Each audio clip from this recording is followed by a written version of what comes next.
I often talk about the fact that I live in Harlem.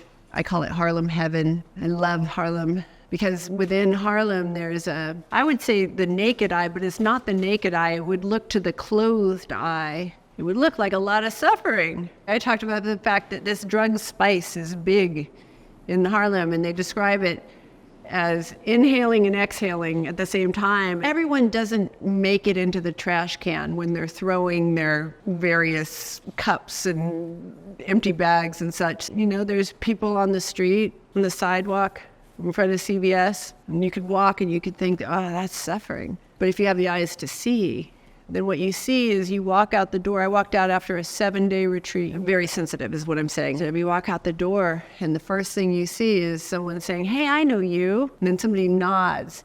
And then you get to live inside of the Harlem motto, which is praise anyway. It's like the people on the street are the anyway, but the praise is what brings everyone together. And there's this connection that you feel. And there's this feeling of belonging.